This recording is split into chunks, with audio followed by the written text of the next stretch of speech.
नमस्कार मेरे प्रिय विद्यार्थियों, आप सभी का हार्दिक स्वागत और अभिनंदन है। मैं डॉक्टर विनी शर्मा आपके सामने लेकर आई हूँ न्याय की अवधारणा का यह दूसरा वीडियो, जिसमें आज हम पढ़ेंगे न्याय के संबंध में उदारवादियों की क्या अवधारणा है, क्या उदारवादी न्याय के संबंध में अपने क्या विचार रखते हैं। विद्यार्थियों, यूरोप में उदारवाद के विकास को तीन बातों से जाना जा सकता है, जिसमें हम बात कर सकते हैं पुनर्जागरण की, धर्म सुधार आंदोलन, औद्योगिक क्रांति। इन तीनों के बारे में हम जानते हैं और हम ये बात करते हैं कि उदारवाद यहीं से आया और इन तीनों ने व्यक्तिवाद को बढ़ावा दिया और ये कहा कि सांस्कृतिक, धार्मिक, आर्थिक इन सभी क्षेत्रों में वास्तविक सत्ता किसके पास होनी चाहिए? व्यक्ति के पास होनी चाहिए। और न्याय की स्थापना तभी संभव है जब व्यक्ति के ऊपर राज्य का कम से कम दबाव रहे। John Locke, Adam Smith, Herbert Spencer के अनुसार स्वतंत्रता की न्याय ही सर्वोत्तम गारंटी है। बच्चों, हमारा यह अध्याय 8वां अध्याय है। हम पहले अध्याय से ही हम व्यक्तिवादियों के बारे में यही पढ़ते आए हैं कि व्यक्तिवादी विचारधारा वाले जो लोग हैं वो सिर्फ व्यक्ति को ही प्रेफर करते हैं और वो कहते हैं कि व्यक्ति के कार्यों में राज्य का कम से कम हस्तक्षेप होना चाहिए। और व्यक्तिवादी विचारकों में जॉन लॉक, एडम स्मिथ और हर्बर्ट स्पेंसर का नाम प्रमुख है, जो हस्तक्षेप की नीति यानी लेजेस फेयर के सिद्धांत को मान्यता देते हैं। और यही विचार जो है आगे बढ़कर के उदारवादियों के भी होते हैं। व्यक्तिवाद के बाद जो नया दूसरा स्टेप आता है वो उदारवादियों का। उदारवादी जो है वो भी यही कहते हैं कि राज्य का हस्तक्षेप व्यक्ति के कार्यों में कम से कम होना चाहिए। तो बच्चों, इसी को लेकर के हम ये बात करते हैं कि व्यक्तिवादी विचारक, उदारवादी विचारक कहते हैं कि न्याय तब समाज में स्थापित होगा जब राज्य कम से कम दबाव या कम से कम हस्तक्षेप व्यक्ति के कार्यों में करेगा। बाद के जो उदारवादी हैं, जिसमें हम बात करें J.S. Mill, John Stuart Mill, Bentham, Hobhouse, इन्होंने भी उदारवाद में परिशोधन की आवश्यकता महसूस की और उन्होंने यह कहा कि राज्य को ऐसे कानून अवश्य बनाने पड़ेंगे जिसमें कृषकों और श्रमिकों का शोषण न हो और आम लोगों के शिक्षा, स्वास्थ्य और सांस्कृतिक विकास के अवसर मिल सकें।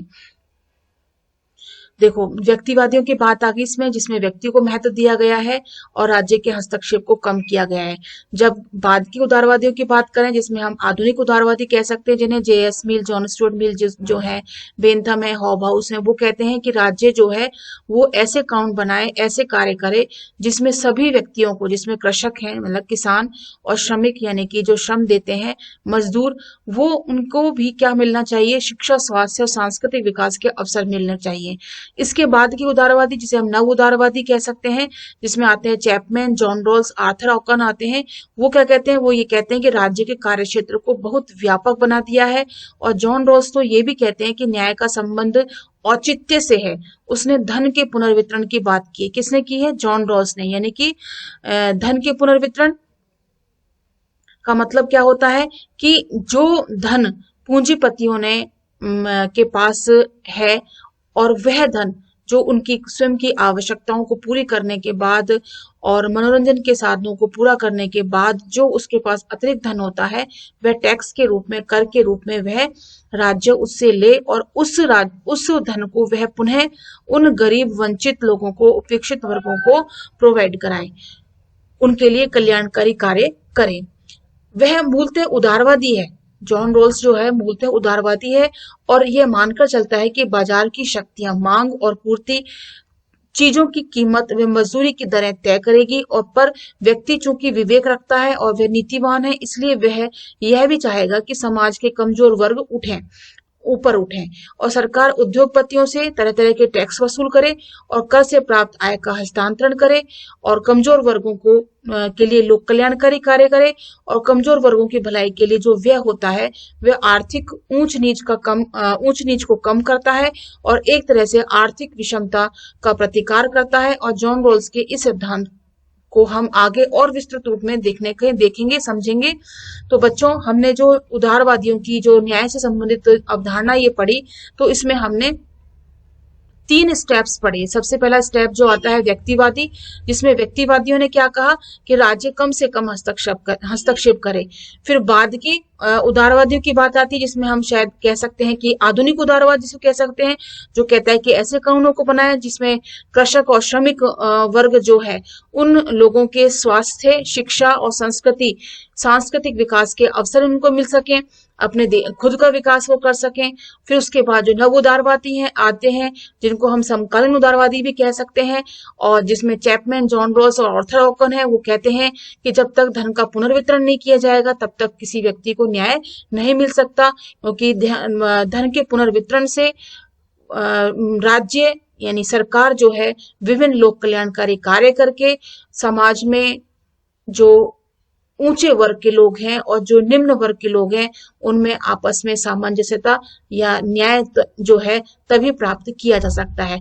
तो इसने न्याय की अवधारणा में तीनों ही विचारों को लेकर के, तीनों ही स्टेप्स को लेकर के इस विचार को कंप्लीट किया है। इसके बाद बच्चों बात आती है मार्क्सवाद की। जैसा कि हम पहले के विभिन्न अध्यायों में पढ़ते आ रहे हैं कि मार्क्सवाद जो है हमेशा यह कहता है कि राज्य विहीन और वर्ग विहीन राज्य की स्थापना करने का प्रयास करता है। वो कहता है कि राज्य में 2 वर्ग होते हैं, पूंजीपति वर्ग और सरबराह वर्ग। सरबराह वर्ग मजदूर वर्ग होता है, पूंजीपति वर्ग बुर्जुआ वर्ग होता है, जो हमेशा मजदूर वर्ग का शोषण करता है। वो ये कहता है कि जब तक राज्य खत्म नहीं हो जाएगा, समाप्त नहीं हो जाएगा, तब तक मजदूर वर्गों के साथ न्याय प्राप्त नहीं हो सकता है। इसी को लेकर के वह अपनी न्याय के संबंधी अवधारणा को स्पष्ट करता है। कार्ल मार्क्स और एंगल्स इसमें विशेष रूप से उल्लेखनीय है, जिन्होंने वर्ग और जिसमें वो कहते हैं कि समाज का ऐसा चित्र उन्होंने पेश किया जिसमें ना तो वर्ग होंगे, ना ही कोई संघर्ष और ना कोई संघर्ष होगा। ऐसे समाज में न्याय और अन्याय की चर्चा ज्यादा अर्थपूर्ण नहीं रहती है। तो क्या यह मान लिया जाना चाहिए कि न्याय के विषय में मार्क्स की कोई दिलचस्पी नहीं थी? ऐसा मानना बिल्कुल भी नहीं है। जिस विचारक ने मजदूरों के शोषण की यानी चोरी की संज्ञा दी है, जो मानवतावाद में आस्था रखता है, जिसने लाखों करोड़ों कामगारों की मुक्ति को ही अपना लक्ष्य माना, उसे न्याय के प्रति उदासीन कैसे कह सकते हैं? इसलिए हमेशा मजदूरों के न्याय के प्रति हमेशा सतर्क रहा है और अवेयर रहा है। और उसने ये कहा है कि मजदूर वर्ग का शोषण यदि होता रहा तो मजदूर वर्गों में से कभी एक मजदूर ऊपर उठ करके क्रांति करेगा, सबको संगठित करेगा और पूंजीपति वर्ग को धाराशाही करेगा, ध्वस्त करेगा और सत्ता में आकर के वह स्वयं भी बैठ जाएगा, यानी सरबराह वर्ग का आधिपत्य स्थापित हो जाएगा। और लेकिन वह जो सरबराह वर्ग स्थापित होगा वह संक्रमणकालीन समय के लिए होगा। जब सभी जगह सब बराबर हो जाएंगे तब वह अपनी सत्ता को त्याग देगा। इस प्रकार से वह अपने एक राज्य की स्थापना की बात करता है और ऐसे ही राज्य में वह न्याय की बात भी करता है। कार्ल मार्क्स और एंगल्स के अनुसार न्याय संगत व्यवस्था वह होती है विद्यार्थियों जिसमें हर व्यक्ति अपनी क्षमता के अनुसार कार्य करे, जिसमें जितनी क्षमताएं हैं उसी के आधार पर वह कार्य करेगा, लेकिन प्रत्येक को क्षमता के अनुसार किए गए कार्य का प्रतिफल नहीं, जबकि उसको अपनी आवश्यकता के अनुसार वेतन मिलेगा। ये बहुत ही इंपॉर्टेंट कोटेशन है और ये हर अध्याय में आती रही है। इसको आप ध्यान रखिएगा विद्यार्थियों कि हर एक व्यक्ति ऐसी व्यवस्था में, किस व्यवस्था में, साम्यवादी व्यवस्था में अपनी क्षमता के अनुसार कार्य करेगा और उसके अपने आवश्यकता के अनुसार मिलेगा। तभी कार्ल मार्क्स और एंगल्स कहते हैं कि तभी समाज में साम्यता यानी बराबरी, समानता स्थापित होगी, सभी न्यायपूर्ण तरीके से रह पाएंगे। ये साम्यवाद की पूर्ण अवस्था होगी और शायद ऐसी अवस्था कभी भी मानव समाज में न आ सके, ऐसा उन्होंने भी कहा। कार्ल मार्क्स ये कहते हैं कि हो सकता है कि ऐसी व्यवस्था नहीं भी आए, फिर भी वितरण प्रणाली न्याय संगत होगी। हर व्यक्ति को अपने सामर्थ्य के अनुसार काम करना होगा और अपने कार्य अनुसार उसको वेतन मिलेगा। भौतिक आवश्यकताओं की पूर्ति के बाद मनुष्य को यह अवसर मिलेगा कि वह कला, साहित्य और विज्ञान के अर्जन में अपना समय लगा सके। कहने का मतलब ये है कि वो यह कहता है कि ऐसी अवस्था आना मुश्किल है, संभव नहीं है, लेकिन उसके बाद भी वितरण प्रणाली कैसी होगी? न्याय संगत होनी चाहिए, जिससे कि सभी को समान रूप से काम मिले और उसके अनुसार उसे वेतन मिले और उस वेतन से अपनी मूलभूत आवश्यकताओं की, भौतिक आवश्यकताओं की पूर्ति करे और कला, साहित्य, विज्ञान में और उसके विकास में वह अपना समय लगा सके। अब बच्चों बात आती है सामान्य रूप से न्याय की परिभाषा की कि न्याय वास्तव में है क्या, न्याय किस प्रकार से विभिन्न विचारकों ने अलग अलग तरीके से परिभाषित किया है। विद्यार्थियों, न्याय की परिभाषा करना सरल कार्य बिल्कुल भी नहीं है, क्योंकि उदारवादी और मार्क्सवादी अपने अपने ढंग से, अपने अपने तरीके से न्याय की व्याख्या करते हैं। इसके अतिरिक्त न्याय से हमारे अधिकारों का भी बोध होता है और कर्तव्यों का भी बोध होता है। कई लेखक न्याय का अर्थ सिर्फ समता से लेते हैं, तो अन्य स्वतंत्रता पर ज्यादा बल देते हैं।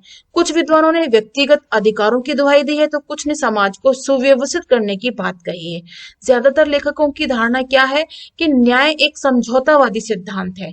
समाज में जितने मनुष्य रहते हैं, उनमें से प्रत्येक को उसका उचित हक व स्थान दिलाने वाली व्यवस्था को ही न्यायपूर्ण व्यवस्था माना जाता है।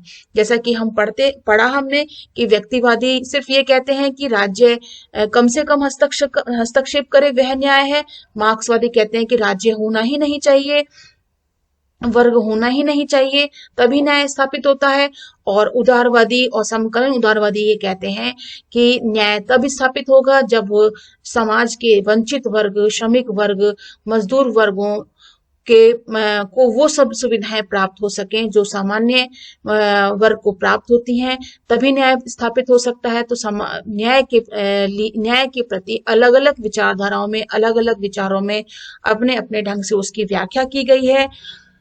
लेकिन कुछ लेखक जो कहते हैं कि समझौतावादी सिद्धांत जिसको अपनाकर चलते हैं और कहते हैं कि समाज में जितने मनुष्य रहते हैं, उनमें से प्रत्येक को उसका उचित हक यानी उचित स्थान उसको मिलेगा, तभी व्यवस्थाएं कैसी होंगी, न्यायपूर्ण व्यवस्थाएं कहलाएंगी। विद्यार्थियों, हम न्याय की कुछ परिभाषाओं पर यहाँ प्रकाश डालते हैं। सबसे पहले बात आती है मेरियम की।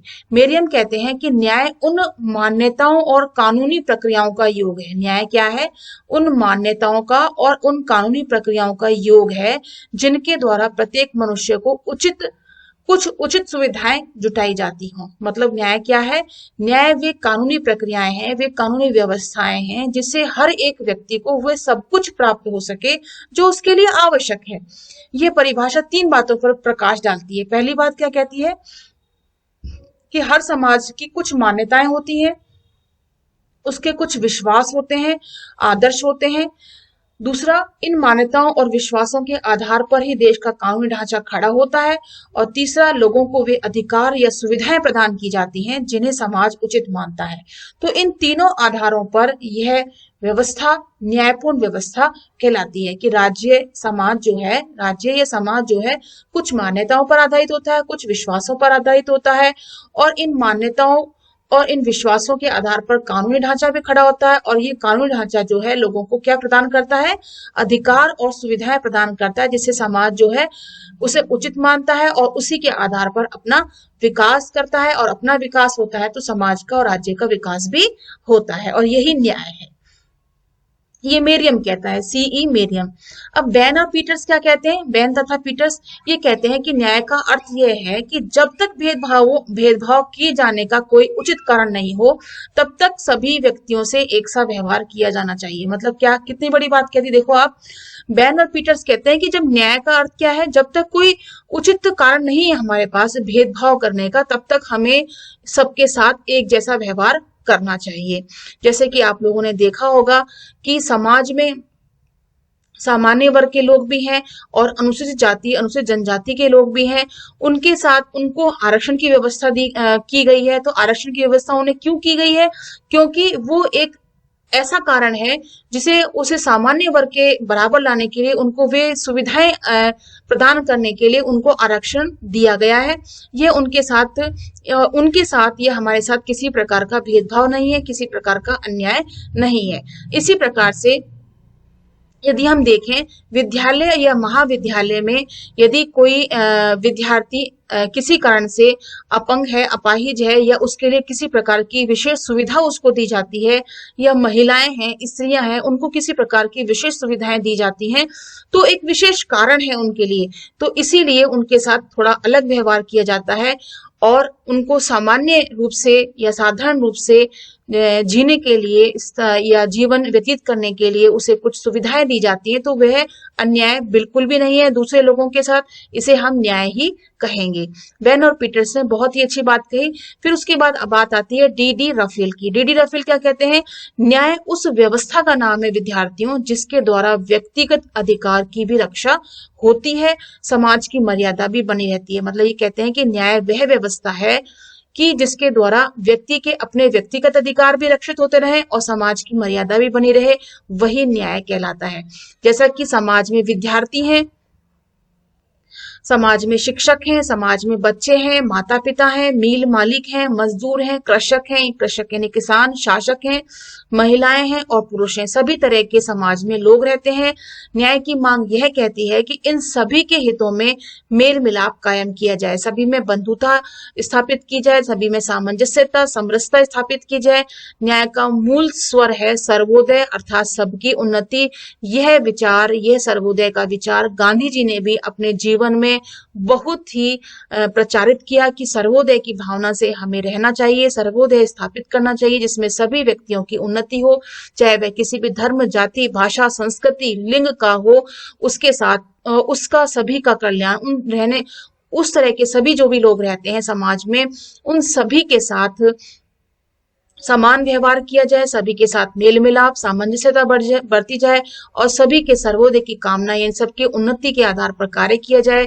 अगर व्यवस्थाएं इस प्रकार से कार्य करती हैं, कानून का निर्माण करती हैं, तो निश्चित रूप से समाज में न्याय स्थापित हो पाएगा। तो बच्चों, मैं उम्मीद करती हूँ कि यह न्याय की अवधारणा, जिसमें हमने उदारवाद को पढ़ा, मार्क्सवाद को पढ़ा और न्याय की विभिन्न परिभाषाओं को हमने जानने का प्रयास किया, जिसने हमें बताया कि न्याय क्या है, यह आपको समझ में आया होगा। फिर भी किसी भी प्रकार का आपको डाउट होता है तो कमेंट बॉक्स में आप बताइएगा। तब तक हम आपसे विदा लेते हैं और नेक्स्ट वीडियो में हम आपको के साथ मिलेंगे न्याय के स्वरूप और उसके विशेष लक्षणों के साथ। और हम आपसे विदा लेते हुए धन्यवाद और नमस्कार करते हैं।